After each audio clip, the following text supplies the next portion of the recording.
Welcome to a football show, Thursday edition, Titans recap training camp edition. Training camp takeaways of the show. He's Zach. I am Braden. Welcome, of course, to a football show. Turn on all the notifications, of course, here on the 440 Sports Network. Follow us on the Twitters as well, at Braden Gall, at 440 Sports, at FWordsPod, at Broadway Sports Media, all that great stuff, of course, as well. Get those notifications turned on. Jump into the comments. We'll have a lot of answers for you. If you guys got questions about training camp, it's gonna get a little spicy. It will, but I will also attempt to answer questions about what we saw over the last couple of days, the first 2 days of Titans training camp, because football is here, and that is what we are going to discuss today on the program. Zach, we've got defensive back rotation. We're going to talk a little bit about Tim Kelly's influence, which was on full display in the first day of practice. Not a ton of drama on the second day of practice, of course, on Thursday. Some offensive weaponry, some positional rotational stuff. Some other stuff, some victory laps. You're spicy. You're very spicy. Oh, yeah. I got some victory laps to take, baby. As usual, so we'll do that. So a lot of fun stuff today on the program. Of course, we are here at the Cast Collective studio. So if you want to book this space, make sure you check them out. Cast Collective, thecastcollective.com, Cast, the Cast Collective on Instagram as well. Yep. You want a small event here. You want to bring some friends. You got a little bridal shower. You got a bachelor party. You want to do anything here in the space in the heart of Nashville on Music Row. Cast Collective is, of course, your location. And our wonderful and amazing title sponsor, the Kingston Group, BuildKG.com, Nashville's locally owned custom home and remodeling firm. It's a firm. It is. It's a firm, like Treylon Burks' abs. Yes. It is a firm, not like an independent contractor. Like it. Yeah, there you go. So BuildKG.com, the Kingston Group. Make sure you check them out. My family uses them, so your family should use them too. All right. So first of all, here, before we take the victory lap and you get a little spicy and you have fun with yourself and really explore the studio space, which I can't wait for. I do wish we had like a microphone I could take off and I could do like a little comedy routine and walk around like a wrestling promo. You got the cord you're flipping. You go the Chappelle style and bang the mic whenever you hit the punchline. No, you're gonna have fun in just a second. We'll get there. Just sit tight. Let's start with some takeaways from camp. First and foremost, the Wednesday practice that was the first available practice for media. Tons of energy, a lot of 7-on-7 going down the field, taking shots, having fun. Did you say it was lit? If I is was that what the kids say, lit? Do they still say lit, or is it off the chain now? Are we back to off the chain? I don't believe so. Maybe we should bring it back. I'm uncomfortable sitting next to you now, and I'm the old one. No, if I was allowed to say lit, which I am not because of my age, I'm a geriatric millennial. I was born a millennial. I no longer identify as a millennial. I'm transitioning. Gotcha. I am not allowed to say that. But if I was, perhaps I would say that Wednesday's practice, it was so much fun. It was just a fun day of work. We'll get to Treylon Burks in a second. The exact opposite on Thursday. I think obviously very intentional from Vrabel and company that Thursday was very, very like they weren't even throwing passes. Like it was just sort of fake your throw, check down, more of a jog through. But Wednesday was intense. Wednesday was fun, and there was a lot of stuff to talk about. So yeah. So what you were talking about before we came on the air, you were talking about some stuff that you saw that you wanted to get into. So first observation, and this isn't on the practice field. This is from Robert Woods talking to the media on Thursday, and he said it before, I believe. But one of the things he mentioned, and we can talk about the knee and the knee brace and going through the drills and all this stuff. But one of the things I noticed that caught my attention when he talked about coming here and transitioning here about Mike Vrabel having an established culture. They have an identity. They're not in rebuild mode. They're a successful franchise that competes for playoff spots, has been every year, basically. And it struck me as if you were an adult professional football player and winning matters to you, that Mike Vrabel has become an asset to acquire talent that's not in the draft. And maybe that's not a new thing, but it does seem like it doesn't get talked about a lot. And I thought, there's a lot of people out there that are going to talk about passing routes and players and DBs, and we'll get to all that. But I just thought that's overlooked in all of this, that Vrabel has built something that is attractive to talented football players. We talked about it on the show when we first started doing the show. One of the big topics at these press conferences, when we started the offseason activities were, starting up, was culture. They were questioning the coach of the year, Mike Vrabel, culture. And we thought it was ridiculous. We thought it was misinformed, maybe even borderline ignorant to be asking and questioning someone that it just kept a locker room together through 91 different injuries and starting 91 different players, to be questioning the locker room. And obviously, that was the big selling point for Robert Woods. He talked about it in his opening presser too. So this isn't just some one-off. This is something that has stuck with them since he decided to be here.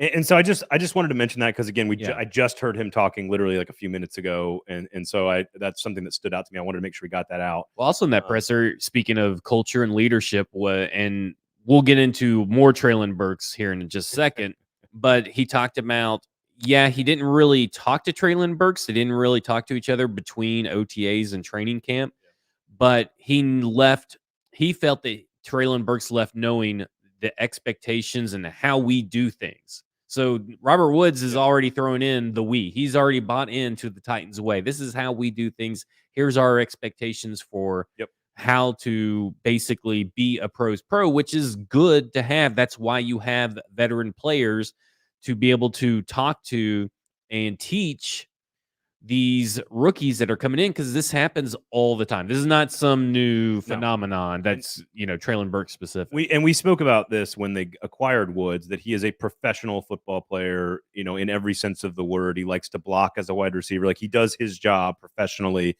And he even talks about doing the drills. Like, if I'm going to be first up doing a drill, I set the tone for everybody behind me. I'm going to make sure I execute that drill the exact right way it's supposed to, because that trickles down to the guys behind me. And then also, that's just leadership by example. And one other note on this, just Ryan Tannehill, I feel like there's a subtle difference in his leadership. I think he clearly has something to prove. He had a tough offseason with the fans. There's no question.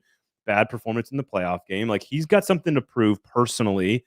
And I think there's a little bit more, you draft a quarterback in the third round. Like, why wouldn't you want to take it up a notch? And I think I want to say he was like 11 for 11 on Tuesday, but or Wednesday, but I don't really care about that. What I care about is like the mannerisms, the body language. He's sort of like, there's a little bit more oomph there from him in terms of how he handles himself on the practice. There's also seems to be a little bit edge in his press conferences too. He's a little bit more, I wouldn't say on edge or anything, but I would say that I think he's a little bit more edgy, and I think he's pissed off. Yeah. And I think not at any one thing. I think a lot of people yesterday are harping on, or still continuing to talk about and bring up the scars and stuff. And I think that from someone like myself who has gone through therapy and stuff, bringing up for other people to keep bringing up something that was a vulnerable time for you, as far as when his words were scars, and to keep bringing up that word, I think is a little bit like, he's like, can we move on a little bit? Like, it's fair game if I bring it up, but it's my stuff, so let me bring it up. You don't have to keep asking. I mean, I know some people, it's their job, but like, I just think there's a little bit more confidence isn't the right word. Chip on your shoulders, maybe a cliche, but I think it applies here. He's just a little bit more. Again, I'm going to use all these cliches. Take the bull by the horns, blah, blah, blah, like all these different things. That it just feels like it's exactly how I would expect a player of his confidence and his stature to respond to a bad performance after going through a tough time, to now come back with a very good football team and have expectations for yourself. It just feels like he's kind of that's one of the takeaways. This is an opinion that I'll probably have that constantly evolves or changes, and because you're not allowed to do that. I know, not allowed to do that. But present information on that is given by John Robinson yesterday or 2 days ago. No, when he had Ryan Cowden on, so that was Tuesday. Okay. People were talking about, again, bringing up Ryan Tannehill. How do you get over the playoff loss? What does that mean? All this stuff. There were great questions. I for the most part, I have no beef with any of the questions that were asked for the first time in a long time.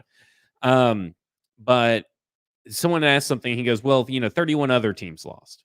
John Robinson. And that's Mike Vrabel's kind of alluded to that too. Yep. And all this to say, the more I see from Ryan Tannehill in press conferences, the more I see from him on the field, the more that we hear from Mike Vrabel and John Robinson, the more I am leaning towards right now, Ryan Tannehill may even get an extension after this. Yeah, well, you said that on Monday's show, that it's a good chance. If he plays well and they progress, I listen, he's not too old to let him go because of age. Yeah. It's almost exclusively about the meritocracy. And if Malik Willis is ready, and right now Malik Willis is not ready, in my opinion. And so I'm with you. I think Tannehill still gives them the best chance to win. Let's see how it plays I think out. they know that from smart team building, it's going to be a lot harder if Malik Willis doesn't show them enough in the time that he has. Yeah. It's going to be it's a lot. They're not willing to take the leap and thrust in a Malik Willis like the Giants were willing to thrust in Daniel Jones, who wasn't ready. Yes, I'm not saying that Malik Willis, right. Daniel Jones, or anything similar. I'm just saying that in those situations, a quarterback was thrusted in before they were ready. Yep. And I think that they know that with Ryan Tannehill currently would give them the best chance. And it's a lot harder. Look at the Indianapolis Colts in your own division. It's really hard to find a quarterback that can at least get you to the playoffs. Yes. And so, again, it's very subtle. It's not super noticeable, but there's just this little extra little thread picking. You just got to see. You got to see the threads of a story, which again, to me, is a total normal human reaction to want to prove people wrong. I think that's totally normal. I think that's good for the team. It's great for the team. And so far, he's looked pretty good. Again, they had a really good day on offense on Tuesday, throwing the ball around. But you should in your first day of real 7-on-7 drills where people are watching, and so they were good. And the passing game looked fun. It looked explosive. They went down the field. They used a lot of different players and a lot of different formations, and it was just a good day of practice. And if you've got Chig looked really interesting, Okonkwo, I think they're going to use him in some really interesting ways. Some short passes to him to let him make some plays after the catch. Des Fitzpatrick had a really nice catch on kind of a backside slant post route. Really great throw from Tannehill. Racey McMath had a good catch from Malik Willis on a throw that most quarterbacks don't make. He threw the arm strength you could see. Otherwise, there wasn't a ton to take away. I watched the defensive line a lot because I'm interested in Peavy and Murchison and Walker and all these different pieces that are going to battle for a roster spot. It's really fun to watch those guys because they're very big and very talented. Deshaun Hand is another one.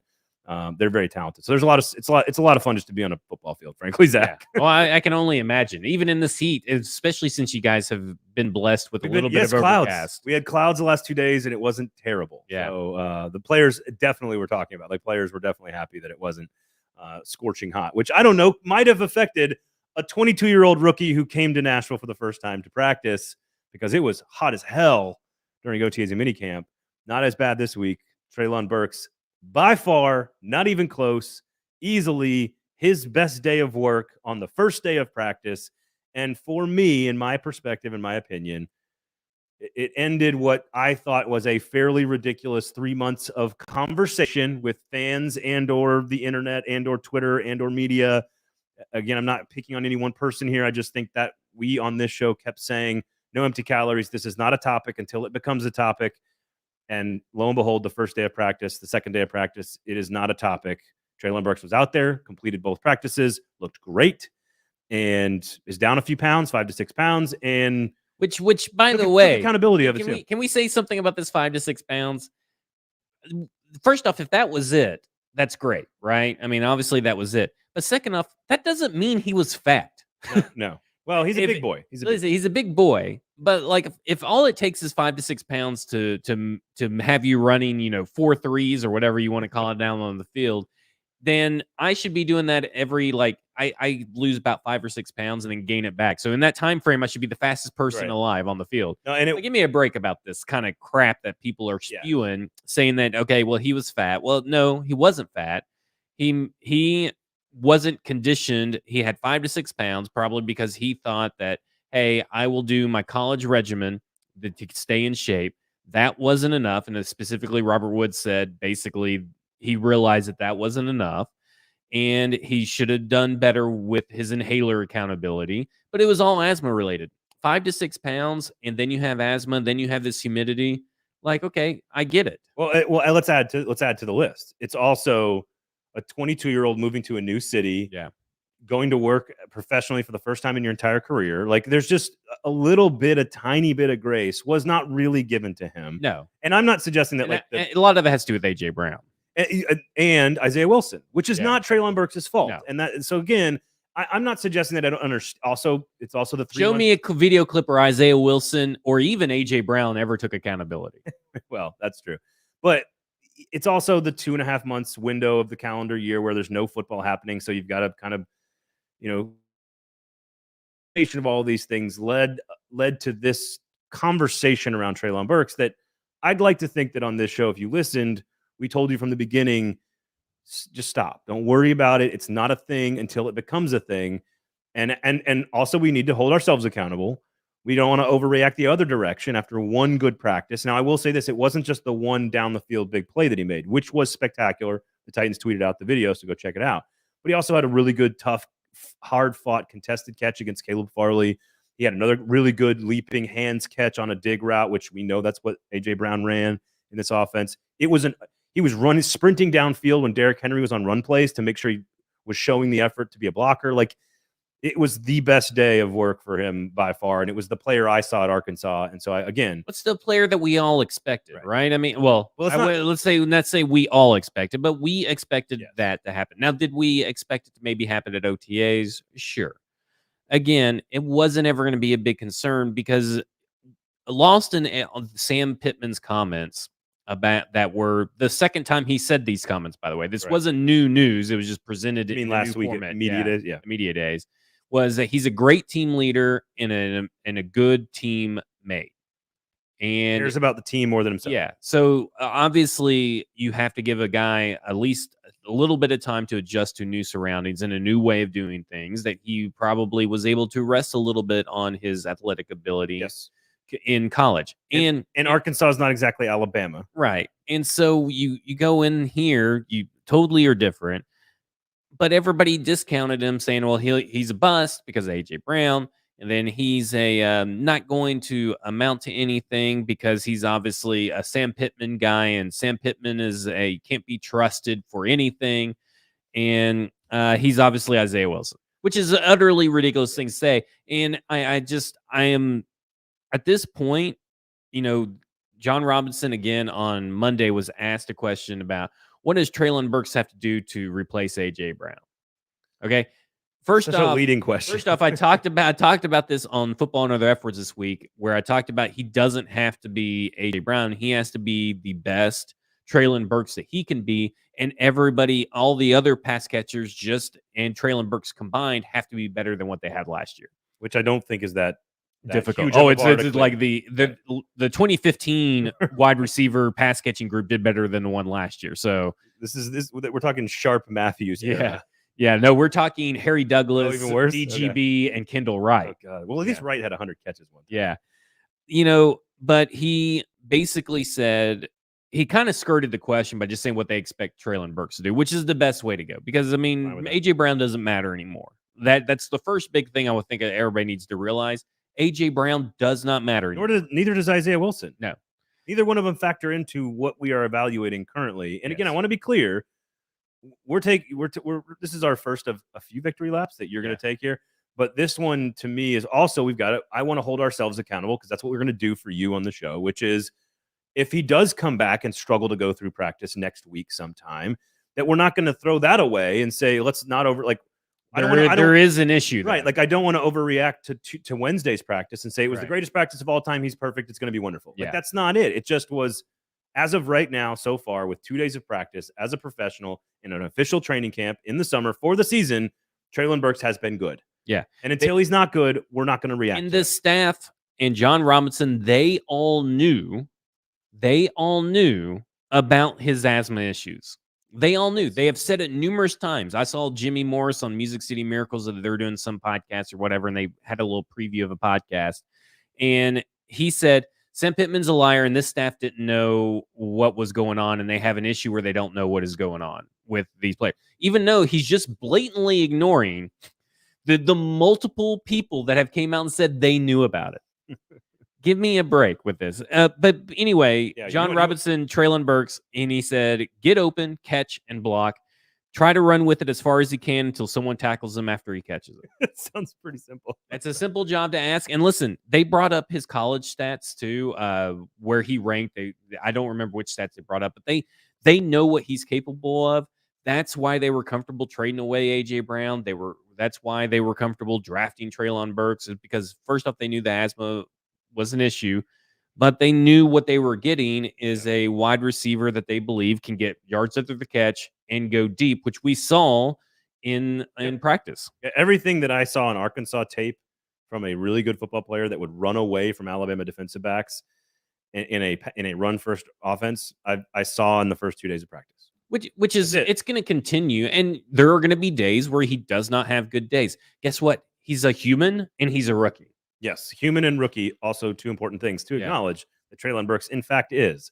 We can confirm. I can confirm that. I saw that today. He is, in fact, a human being. We're going to get to some position battles, Tim Kelly's influence, some lack of kicker drama, the DB rotation in the secondary, a lot of other stuff here, of course, on a football show. Zach Braden, brought to you by Kingston Group, the Kingston Group, buildkg.com. Victory lap number 2. Hold-ins. I told everybody that screamed, then these were media members that screamed to the high heavens, the Tennessee Titans have the leverage. Why don't they make A.J. Brown come in and collect fines? And, he can't afford to take all these fines and blah, blah, blah, blah. And then when Deebo Samuel showed up and DK Metcalf showed up to OTAs, they were like, see, Deebo Samuel never did anything at OTAs. Now, I don't know about DK Metcalf, but Deebo never did anything. But they said, see, they have the leverage. The team has the leverage. And what I say, no. This still does not mean he's doing anything. This does not mean that he's going to play. And what happens? Yesterday, it's reported on Wednesday. Today is Thursday. On Wednesday, it was reported that Deebo Samuel, Derwin James, and DK Metcalf are all performing hold-ins. They're showing up so they don't have to collect the fine. And you know what happens when it comes to regular season time and they don't have a new contract? The team has to make them inactive on game day, eat up a roster spot, and they still can't fucking find them. Because that's exactly what Deshawn Watson did. Deshawn Watson, unfortunately, has changed the game in multiple ways, and it started last week in these player negotiations. Open your eyes, pay attention to what's going on around you in these negotiations, and quit talking out your ass. That's victory lap number 2. You feel good? Feel good. Feel better? Yes. All right. Come to me for your negotiation questions. Would you like to take a third lap? Yes. All right, go. The last lap is, and it's really just more of a toot our own horn kind of lap here. That's what a victory lap is. We said that Radens, Fitz, and Farley would probably all walk away with off-season awards, and they all walked away with off-season awards, which we'll talk to you about later. I think that one's on you, actually. You get credit for that one more than I'll take it. I'm not going to share it. If you gave That's it, fine. You can have you it. can't come back later and try to take it. I don't have no desire. It's okay. The Amani Hooker, Caleb Farley, Dylan Radens, Des Fitzpatrick, Torey Carter, and DeMarcus Walker, right? The 6 guys that won the offseason awards. And Radens, I was sitting there today talking to a former offensive lineman about how Radens looks very, very different, which we noticed in OTA's minicamp, so that's not a surprise. Farley, they've been raving about. They can't stop talking about how much they love Farley. Again, he's full go right now. I thought it was interesting listening to Vrabel talk about how some of the mental hurdles were in the December, January time where you can't do as much physically when you're coming back from an ACL, and that there were some down times for Caleb, and you have to kind of fight through that, and they did. And now it's exclusively physical, and him and Woods are basically at full go at this point. I love that Farley and Woods rehab together. I thought that was kind of cool news. And Woods said it was it didn't happen on purpose. It wasn't like a trainer or a coach that kind of said do this, but what happens when you're rehabbing the exact same injury and your mirror positions on the football field is you probably start doing a lot of the same things around the same time. And so it actually worked out really well that they would, they can go over on the side and kind of work on releases or whatever. And again, this is all stuff that Vrabel has talked about. So I do think that that's been beneficial. And Farley, Woods is as good as Woods looks as a consummate professional, is as talented as Caleb Farley looks. He's bigger. Kevin Byard and I were talking about it today. He's put in the work in the weight room in the offseason and is bigger, and he has just got a Jalen Ramsey type of frame. I'm not saying he is a Jalen Ramsey type of player, but that's the type of frame that he has. Extremely rangy, very long, big shoulders, very, very good. I mean, he's very, very talented. The question is, can he go out and realize all that potential? Well, let's just continue talking about DBs and sorting through the DB rotation. You mentioned it yourself that you talked to Kevin Byard today. All right. Well, I had a chance to talk to the all-pro safety for the Tennessee Titans, and I had a chance to ask him about all the young defensive backs and how versatile they are and how important that is for the Tennessee Titans defense. Yeah, I mean, honestly, I think that's a good thing about our group is that we're all versatile. Obviously, me and Hook, there's no free or strong safety in our defensive room. We pretty much can do both sides. We can disguise really well. And obviously with the corners, you got Elijah Moden. You got all these different guys that can play nickel, that can play corner, and just the versatility. Thank you. But just like you said, it's very good because we run a lot of defenses. So it's not like where, okay, this guy's just a cover 2 corner, a zone corner, a man corner. All these guys can play man. They can also play zone and mix things up. So it's good to have in our room. So that was Kevin Byard, and he mentioned he didn't talk about a lot of the young players specifically there, and that I said, hey, the question was kind of about the young players, but he did go into the differences of the defense, and this is what I love about the secondary, and I think we talked about it a little bit, but having seen it now through a couple of days, like what I love about this secondary is how versatile all of the pieces are and how the opportunities that Vrabel and Shane Bowen have to mix them all together based on what they're seeing, who they're facing, situational stuff. Like, and you heard Byard say, like, we don't have a safety position on one side or the other. We have guys that can all do man, that can all do zone, that can do all this different stuff. They have a bunch of really interesting pieces that fit together, I think, exactly how John Robinson planned it, which is I want a guy who can do this, I want a guy who can do this, I want a guy who can do this, but then they can all kind of switch positions and do other stuff. It's just a really fun group. Now, I will say they are it's a pretty young group. Right. Like Caleb Farley's second year, Roger McCreary first year, Christian Fulton's only his third year, Monty Hooker's not on his second deal yet. Yeah, fourth year. I mean, Byard is the elder statesman by a mile. Yeah. So it is still a very young group, and so I think there will be some learning. But it is a fun group to look at, and I think there's a lot of versatility there. How do they, fit in for you? Like, do you see one, playing a certain role, even if it's not a position, but like a certain role? Like, how do you differentiate between what Chris Jackson is when he's in, or how they view Chris Jackson in his piece, or same with Molden, McCreary, all these guys? How do they all work together? So we have to be careful about what we can and can't say, of course. So this isn't necessarily about anything that I've seen the last 2 days. I just think that like Molden almost functions. We said this on Monday, so I can say this because I didn't see it necessarily in the first 2 days of practice. But I view Elijah Molden as a starting defensive player to some degree, and that is more of a 2 inside linebacker set. And I don't want to call it like a 5-2 even. It's not really a 5-2, but Amani Hooker is going to play in the box. Elijah Molden is going to play in the box. Like these guys have that kind of skill and talent. And so when we get down the depth chart, you mentioned Chris Jackson, for example. To me, it's about having a guy at each position that can come in and fill that role. And it doesn't have to all be one guy. Like your nickel back to me isn't just one guy. They have a lot of different pieces that they can use all. If you want an outside guy, that's probably going to be Chris Jackson. If you want it to be someone that's probably more up in the box and playing against tight ends or against the run, that's probably Theo Jackson. If you have a dime or a 6 defensive back that's going to be more of a true free safety, that's probably more AJ Moore. So, like, I think you can look at their skill sets and look at their tape and just go, what do each one of these guys do best? And what's cool is that, like, they are so versatile that they can, if it's 3rd and 1 on the goal line versus 3rd and 12 on their own 20, they have a player for that situation. Gotcha. If that makes sense. Now, again, what does that look like exactly, where people are lining up? Again, can't say any of that stuff. But if you look at their skill sets and what a defensive backfield needs, I mean, we know who the 4 are. We know Byard, Hooker, Farley, and Fulton. I was about to say, Farley and Fulton, outside corners, right? We know those are the starting 4 corners. And then Elijah Molden is basically a starter for all intents and purposes. And then after that, it's sort of just like, what do we need in this situation? Gotcha. And that's what's really cool. Like, again, if the other team's running 13 personnel with 3 tight ends, you're probably going to see Amani Hooker, Elijah Molden, Theo Jackson more in those roles because they're bigger physical players.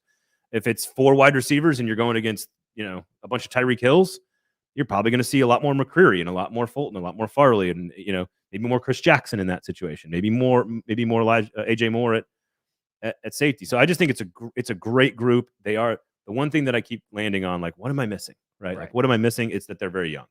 That's still the one thing, that they're very, very young. Roger McCreary, by the way, showing scheme versatility, which Byard just mentioned there. He had a really nice, like, kept dropping. If nobody crosses your face, you keep dropping. And he went up and tipped a pass, knocked a pass away in team drills on Wednesday. So just all good signs, man. Like, it's a fun secondary to watch. It's living up to the hype, is what you're saying. I think so. Yeah. I think so.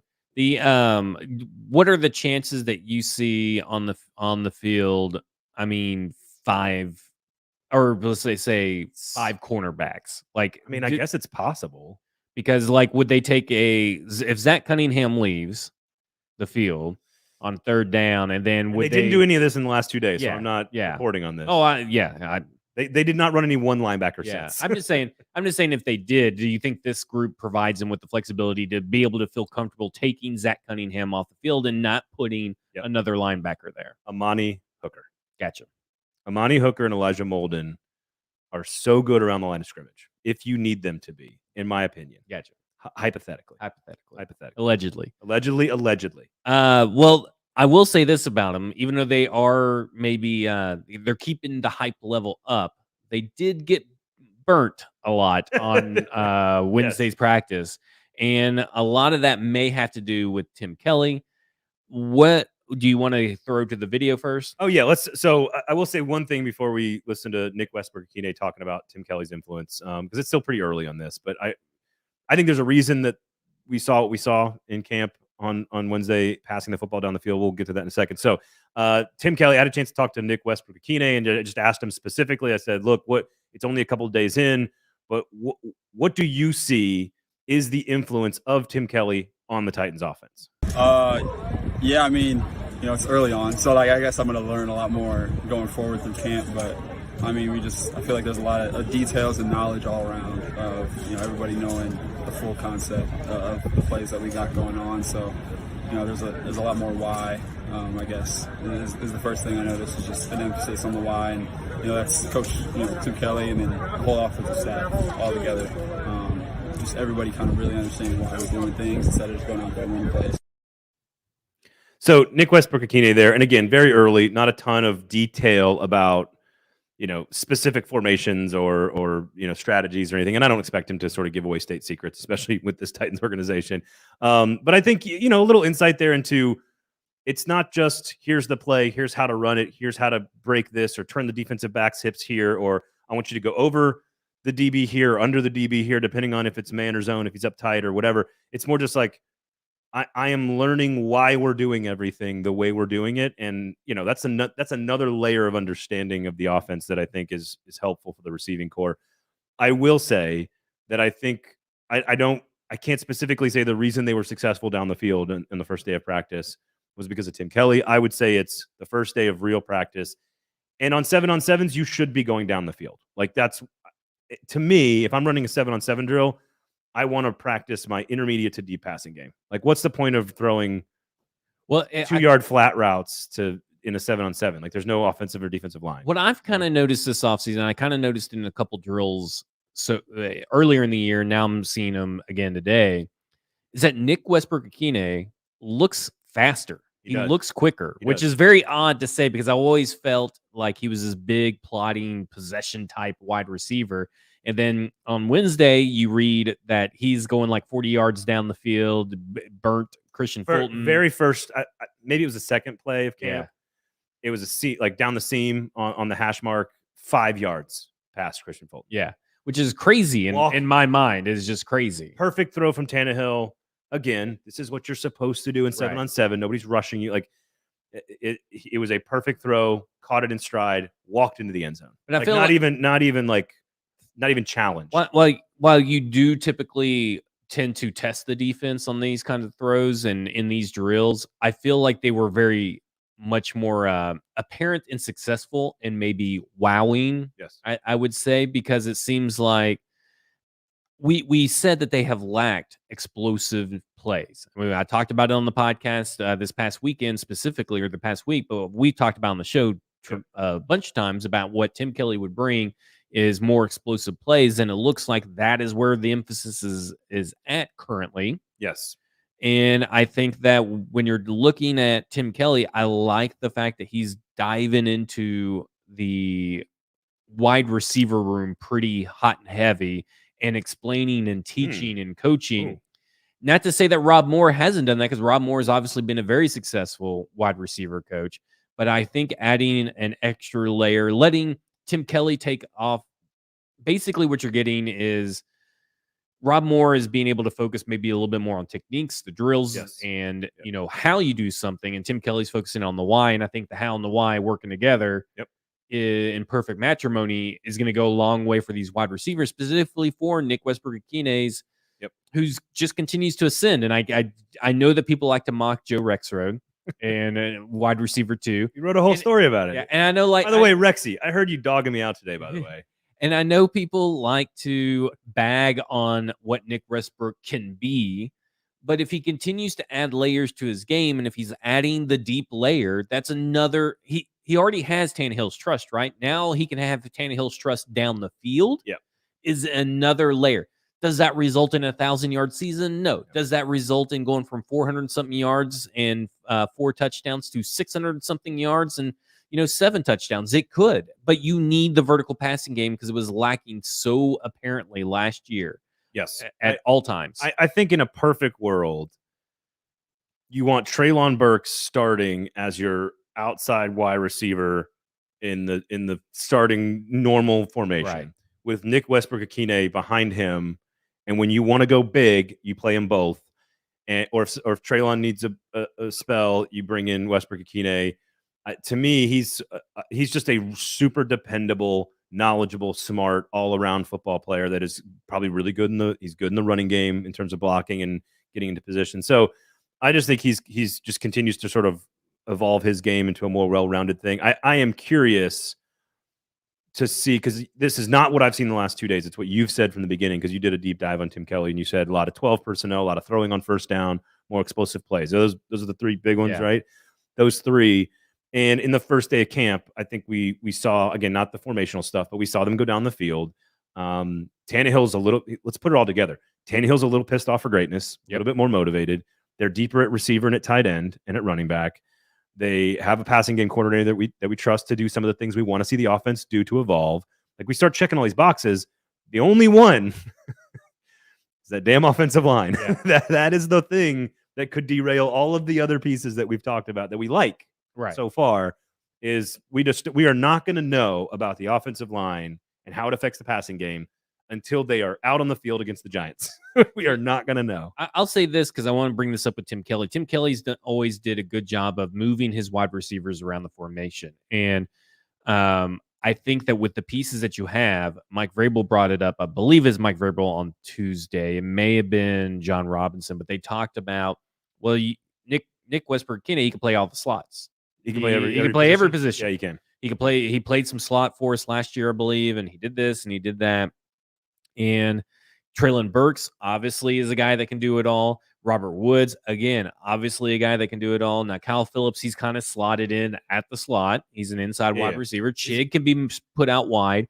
I think this all plays in Tim Kelly. And I think what you're seeing from these practices is the reason why a Will Fuller or another pertinent big-name wide receiver has not been signed. Yeah. And why they were comfortable with letting AJ go, because I think Joe was right. Maybe it was worded poorly. But I think Rexrode was right when saying that this group and this organization loves Nick Westbrook-Akine. Yes. This I can say with a lot of clarity, I feel like, and not getting in trouble. This organization loves Nick Westbrook-Akine. This organization loves Robert Woods. Yep. This organization loves Chig Okonkwo. Yeah. This organization loves Austin Hooper. Like it is clear. Like, I think they are starting to love Des Fitzpatrick. Not that much, but they like him more. I've been saying that. I feel like a lot of Des Fitzpatrick this year. They like him more. He got a great, again, caught a really nice throw from Tannehill on a backside, sort of like 8-yard in route, slant route on Wednesday. And Vrabel talked about this, so we can say this. Treylon Burks has been catching punts as well. Yes, he's over there working on punts because of the yak. And which, by the way, I find it interesting that Trenton Cannon is still not working punts. So obviously they still view him as exclusively a kick returner. Yes, currently. I would say slot receivers and Treylon Burks are I heard the punt returners are right now. But that's interesting to me. Like I also and maybe I'll ask them this and sometime in the future. But what I would love to know is, because Okonkwo is a little smaller, he's built like a truck. I just mean he's not like a 6'6" George Kittle type or whatever. He's not like Travis Kelce, right? Like no Tony Gonzalez, right? Like that's not how he's built. He's a smaller guy that's more versatile. Jared Cook, exactly. What I'd be curious, because Burks' size is so big and Westbrook-Akine is so big, is that can Tim Kelly, Todd Downing, and company get really creative, where what could be like 12 person, again, they haven't done this, so I'm not reporting this. Said that a lot today. Yeah. If they were to go 12 personnel, for example, could you make that second tight end Treylon Burks and give yourself more speed, more versatility, more flexibility in specific situations? Well, he's about as fat as one. But just in like, could you talk about Nick Westbrook-Akine playing every role? Like, is it possible, just like with the secondary versatility, where a safety can play linebacker and a linebacker can play corner and a corner can play, like, is there a chance that we could see, all right, it looks like 13 personnel, but it's actually Treylon Burks lined up in tight, dropped back off the line, what looks like a tight end, but it's really just this monstrous wide receiver. That could give them a lot of flexibility and make it really interesting to see how creative they could get with all those pieces. Yeah, so, I think that's the thing, is that you're going to see a lot of creativity in the passing game, which is what I talked about with the addition of Tim Kelly. And I tell you one thing they have to do. They have to pass more on first down. In fact, Ryan Tannehill, and I just said this on the Football and Other Efforts podcast this week, it's out wherever you get podcasts. Go listen to it, because I talked for a lot longer than I thought I would about stats. To whom? To the masses, the people. And I talked about basically on first down, Ryan Tannehill was the 9th best quarterback in the NFL, 7.2 yards per attempt. And they were one of the worst running teams on first down, except for they only passed it 39% of the time and they ran it 61% of the time. They were extremely inefficient. It doesn't. No. So they have to change that, and I think Tim Kelly will change that. Okay. And I think these pieces, if they stay healthy, allow them to have confidence and versatility to be able to do that. Yeah, I would love to see, like, I love the Tim Kelly effect. We're already seeing. We're already seeing the like, TKE. We're coining that. It's our thing. The Tim Kelly effect. Let me be like a total nerd and just be, because I love tight ends and fullbacks. Like, just give me all the. Love tight ends. Yeah, give me give me all the Big Ten football, which frankly is Mike Vrabel. It would be so fun to see, like, Austin Hooper, Chigakonkwo, Treylon Burks, Derrick Henry, Troy Carter, and like have them all lined up in a tight formation. Yeah, nobody out wide. I like it. Just see how you could play with that formation. Again, it's probably not. I bet you could see something like that on fourth down. It would be so fun. Remember when they tried to pass it to Aaron Brewer in the Cleveland game? Yeah, there you go. I think that was actually a third down play. Speaking of Aaron Brewer, I like it. Let's get into it. You want to talk position battles? Yeah. I think try not to get me in too much trouble here. Okay, left guard. Obviously, they I think Stillman mentioned it in a question to Ryan Tannehill on Wednesday, basically saying, well, we know that we saw Dylan Radins at right tackle. We saw Aaron Brewer at left guard. How do you feel about that? Or what do you think about that? Not to anything about that, but the Aaron Brewer disrespect has been a little odd. Yeah, it's curious. Yeah, it's curious. And I think it's curious to Vrabel. If you go back and look at the press conference that he had on Thursday today, I believe it was Beauclair, but I don't want to really blame it on anybody. Sure. But there was a question, and it's a pretty standard question to ask. I mean, it wasn't a bad question or anything, but it led Vrabel down this path where he's kind of confused, and he kind of expressed his confusion as to why people don't remember that Brewer has played a lot of snaps for the Tennessee Titans, and he was good in that limited capacity, and why he wouldn't be good in a starting capacity. I mean, I think we said this on Monday before seeing a single second of practice, that I would be pretty shocked if Aaron Brewer didn't win the starting left guard job and that Jamarco Jones wasn't the swing Dennis Kelly tackle on the guard tackle inside outside guy.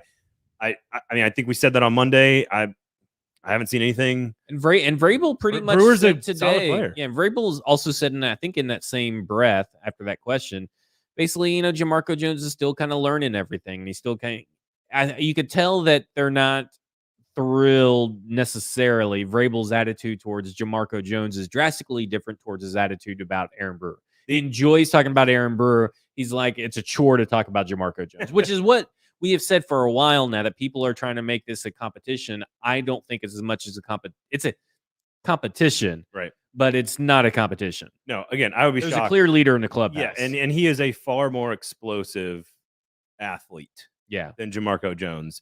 The question is, from a size standpoint, what made Roger Saffold special was he was both, and that's what, like, they are going to be taking a step back in the size department, the big physicality. But talk about burst, explosiveness, quickness. Like he's and experience in the offense. Like, he's way ahead of Jones from all those standpoints. So I tend to agree with your assessment of how you've heard Vrabel talk about those two players. Again, we're in what I should know this year 5 and year 6 of Robinson and Vrabel. I think it's 7 for Robinson, 5 for Vrabel. I think. Okay. 2 years of Malarkey, right? No, 1 year Malarkey. 1 year with Malarkey. We had an interim year before Robinson. That's why Robinson got hired, because he would take Malarkey on. So yeah, hash all of that someday. 5 and 6, if I'm not mistaken. And to me, we know what this team is. We know what little bit of information you get out of them needs to be taken not with a grain of salt. With they're not hiding anything. They're pretty blunt, not blunt, if that makes sense. Like, they're blunt, not blunt. They're telling you what they're saying, but they're not giving you enough. Yeah. So you got to pick up on these little signals, and the signal is right now is that the left guard competition is clearly Aaron Brewer is the favorite, and Jamarco Jones maybe can do something, but he's got a long ways to go. Yeah, I think that's fair. Honestly, like, I even if I did see something over the last 2 days that I could say definitively made me think that somebody had won a starting job at any position, I'm not sure there's any jobs that are really up for grabs. Like, in general, I feel like it's DeMarcus Walker's job to lose the back end of the rotation now. I don't. Okay, I'm with let's you on go into there. I'm with you on that, because I spent a lot of time on Wednesday watching the defensive line. That's when they were a little bit more physical. On the Thursday practice, again, it was more of a jog through a lot.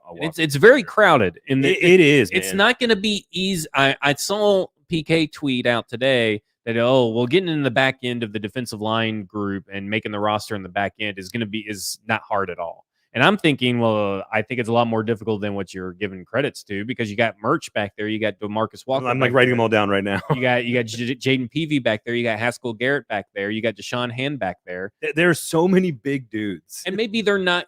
Clearly, it's DeMarcus Walker's job to lose, but he got the offseason award. He got brought in pretty late in the offseason. Instead of getting into position battles, let's kind of talk about the leadership awards and expectations. In that, we got Dylan Radins, Des Fitzpatrick, Caleb Farley, all second-year players, all winning this leadership award, all have now, Radins and Farley in particular, have super high expectations placed on them. But it seems like they're meeting the challenge. So can they carry that through? So your expectation should be Des Fitzpatrick should be the wide receiver 4, I think, or he's the least making the team. Outside wide receiver 4. Right. Like, if you're taking the slot, like the true slot position, because really Kyle Phillips is technically your wide receiver 3/4. And Mason Kinsey was number 2 in the drills, like not on the field, but like when they were doing the drills, Kinsey's up there with Nick Westbrook-Akine and Woods when it comes to running through the drills. And so I think Kinsey, as we've talked about, Kinsey and Phillips are in a pretty big battle for that slot role for sure. I don't think so. I think from what I gather from Woods is that they let some veterans go first to teach it, set the drills. But Radins obviously got him. But DeMarcus Walker winning his, I thought was very curious, and that to me is like almost a cement the status of this. Him as going to be the 4th wide receiver or 4th defensive lineman, because he can also kind of play outside linebacker too. So this is what I was going to ask you, because I think Weaver, for example, Rashad Weaver, who's clearly going to make the team, who's also playing special teams, by the way, which I thought was an interesting tidbit he said today. Peavy and Weaver are just like, you just look at them and you go, oh, okay. Yeah. Like, you're a defensive lineman. And Weaver is an outside linebacker. So the question is, do they carry 6 defensive linemen? And does one of those actually kind of count as an outside linebacker? Right. That's why you could see them carry 4 true outside edge rushers, with Dupree and Dennehy and Landry and Weaver. But like, Weaver kind of counts as a defensive lineman potentially on certain downs, right? Right. So to me, the wild card here is Peavy. He's the wild card. He looks good on most reps that he's out there. But like, you throw in Merch, you throw in Tart, there's a lot of guys that are just involved in this. They've got good options. Deshaun Hand is, I don't think is going to, if I had to guess, make the team, but he's got all the talent and the physical ability in the world. It is, I think you're right, to give Walker the award would seem odd to them cut him. That would seem odd, but there's still a lot of time. Granted, there's a lot of ways that other people can overpass DeMarcus Walker. But if you really look at his per snap numbers on a pressure basis, playing with Von Miller and their other. Are they Roquan Smith or is that the Bears? I think that's the Bears. Bradley. Roquan Smith's the Bears. Yeah, sure. Bradley Chubb. There you that's go. who's over there. NC State. Yeah, but in limited snaps with them, he was still getting 5.5 sacks. If he can bring that over here, he obviously has made an impression very quickly, and I think that is going to go a long way for him to. I feel like the roster is getting pretty set, pretty quick. Yeah, yes. And when we did our 53 projections, offensive and defense, a couple of weeks ago, go check out those shows, by the way. I mean, I don't think anything has truly changed a whole lot from that point till now. It's weird to look at each position group. I don't know. We can talk sort of expectations on here.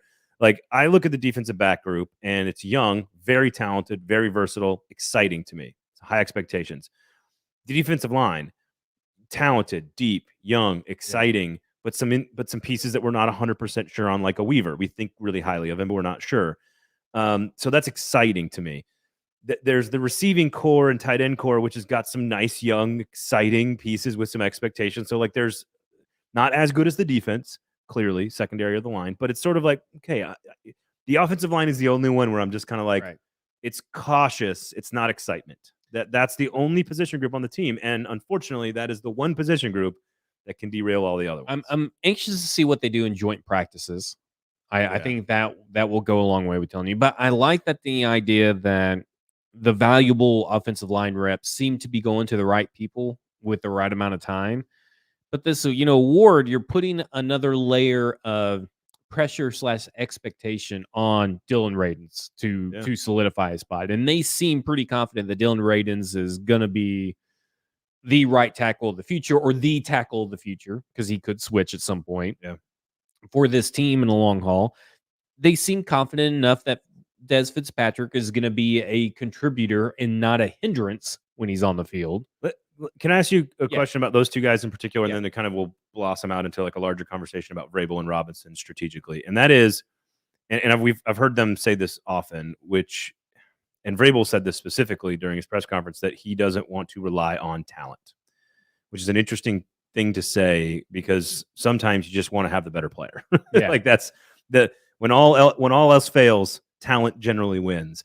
But Vrabel's like, I never want to rely on that. And Robinson has gone out of his way to talk about how football is a game, it's a process, and I think fans expect a draft pick to come in and start right away, and for this whole thing. Like, I almost feel like this organization, more than any other organization in this league, requires patience. And like, Des Fitzpatrick's body looks different. It took some patience and some buy-in for him to get to where he is. We'll see if it pays off. Dylan Radins, it took some time and some buy-in. There was also a whole year he didn't play because of COVID. Patience for him to buy in and understand what is required, and to then to become a contributor. Like, I just feel like Vrabel and Robinson are more likely to be attracted to a player that is going to buy in, see what it's all about, take the time to hand develop them, because that's what Vrabel loves to do, teach. And that it's never going to be a team that's like going to go draft a flashy piece, plug them right in, and they're just going to be a star that's better than everybody else. Maybe you can win a Super Bowl that way. Maybe you can't. I don't know. Is that a weird observation? No, is that a meaningless observation? No, I think that goes into what we talked about, I think, last week, was that they're pretty clear that you have to buy in, and they feel that their way is the best way, and that doesn't matter who's on the team. They don't need the talent. They don't need A.J. Brown to be successful. Right. And now we have to see that on the field, but that's what they feel that they're that's what I think they feel. We don't need A.J. Brown. We don't need that number one Justin Jefferson kind of receiver. If we get it, that's great. But he better also have the fundamentals and the buy-in and the discipline. And And I think what you're looking at is, what worried about me about Des Fitzpatrick from the start of rookie minicamp last year was, if something did not go his way, he was mentally, he was done. He was in his feelings. And that seems to be different. Body language is better. He seems to be more comfortable. Offseason could do wonders for you. I hope that every player that the Titans have always performs the best. I think I'm never rooting against a player to fail. But I'm also tend to be a little bit realistic, and I was very realistic about what it would take for Des Fitzpatrick to be a wide receiver in the NFL. And last year, he was proving me right that he just didn't have what it takes. Now, this year, he's proven me wrong, and I welcome it. What It are may be your, one of the most wrong things I have, be but great for the team. yeah, it's great for the team, so I don't give a shit to be wrong. Right, Like right. I'm not one of these people with a fragile ego No. that has to talk my way into circles about how I wasn't wrong. Look, Oh, you're if talking Des- to a Marietta guy. Yeah, So. I mean, like, look, if Des Fitzpatrick is great, or let's say this, if Des Fitzpatrick can routinely get this team 400 some yards and 4 touchdowns and not hurt the team, because that's what he did last year. He hurt the team in critical moments, and he improves mentally. That's good for the team. That's good for us. That is good for everybody. I don't care to be wrong. Prove me wrong. Yeah. That's what I've always said. No, listen, I'm married. I'm good with being wrong. Yeah. I think it's more like I think there are expectations are a little high for Dez from a statistical standpoint. Yeah. I think what you want him to, like, my opinion would be for him to grow into a position where he is the guy that can step in when you need him to take a rep away from somebody when they need a breather. If an injury happens, he can fill that slot without hurting the team. Like, to me, I don't expect like 30 catches for 400 yards and 4 touchdowns. To me, it's more like you want the one game where you need him to fill in for an injury and he can give you 4 catches for 60 yards. You want that Marcus Johnson game we got last year, that one game he played. Yes, and he went for 100 yards and he looked great. Right. And that's what you want from Dez. You want someone that can fill in and not hurt the team. Yeah. That's why they keep Logan Woodside. They need someone, and that's why they'll continue to keep Logan Woodside, because they want someone to come in that knows the offense in a pinch. So, and I was having a few conversations about the quarterback position. We weren't intending to talk about this, but we'll give you a little Easter egg here near the end of the episode, which is that you started me on this. I am now convinced of it. And now watching, I'm even further convinced of it that they are going to keep all 3. And it is because right now you need Logan Woodside. And we said this now multiple times on the show. You need Logan Woodside for the Ryan Tannehill short-term injury. Yes. If it's 1 game, if it's 2 weeks, if it's maybe 3 games, if Ryan Tannehill, knock on wood, tears his ACL in camp and cannot play the entire season. I cannot believe you put that out there on the airwaves. Can't play if something happens where he cannot play the season, I think you play Malik Willis and you let him learn. And if he breaks mentally in a professional football setting by starting, and he is broken, quote, I'm doing the air quotes here for the video of people. If you are, then you are not QB1. Yeah, that's it. Like, so to me, it is if there's a longer term injury, Logan Woodside isn't the guy. I want Malik Willis to learn. It's a situational backup quarterback room. Like it's all about what happens on the situation. Like the defensive back. Yeah. But I mean, it's just is how it is. You know, I like that. I kind of thought that we'd get some Jeffrey Simmons news today because today was his birthday. I thought that maybe we'd get a contract, just a little happy birthday. But obviously we didn't get that. But speaking of people that are on the verge of getting a second contract and got an award, Amani Hooker. Yeah, big piece of this defense, right? I mean, he's a stud. Yeah, that's it. He's a stud. He's a stud. I got very little to say about him. He's a smart player. He's a versatile player. You're going to see him all over the field. He deserves a second contract. He's going to get paid. I have very little to add. He's one of those guys that rarely do I feel like you nail a draft pick in the later rounds, like right when it happens. Yeah, and I'm going. Because I love that Amani Hooker. I watched him a lot in Iowa, and I'm like, dude, this is a phenomenal tackler who is extremely scheme versatile, who can play all over the field, and is smart as hell. Like, yeah, he is a Titan Vrabel Robinson guy to a It was like the Elijah Molden pick, but later on. Yes, it's exact. Elijah Molden was one of those where we're like, yep, yeah, way to go. That's the guy. We like him. Good job. He's going to play for a while. Yeah. And I just have very little to add about him. Right. Hooker. I love it. He's good at football. I don't know. What do you want to say? All right, that's it for today. BuildKG.com is the website. The Kingston Group, of course, our title sponsor. Make sure you check them out if you're making any decisions about your house.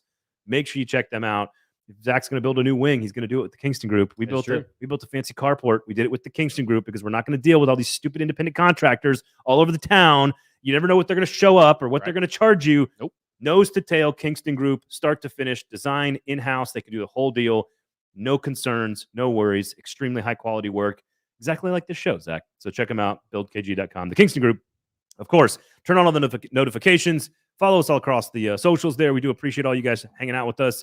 And, of course, live here at the Cast Collective studio. So check them out. TheCastCollective.com is the website to book a space here on Music Row. Check them out at the Cast Collective on Instagram as well. Zach? Good to talk to you. It was a great show. Spicy. I felt like it was a little spicy. Yeah, you kind of toned down as we went along. You were very comfortable in the beginning. Yeah, you're a more comfortable, spicy, agitated person than I am natural. I'm not a conflict guy. Yeah, you like it, and I love the conflict, and I love that about you. Yeah. why you're on the show. That's why I love F-Boy Island. Great show on HBO Max. On that note, have a great weekend, everybody. We'll be back again on Monday. Again, 1 p.m. every single Monday and Thursday right here on 440 Sports. For Zach, I'm Braden. This has been a football show.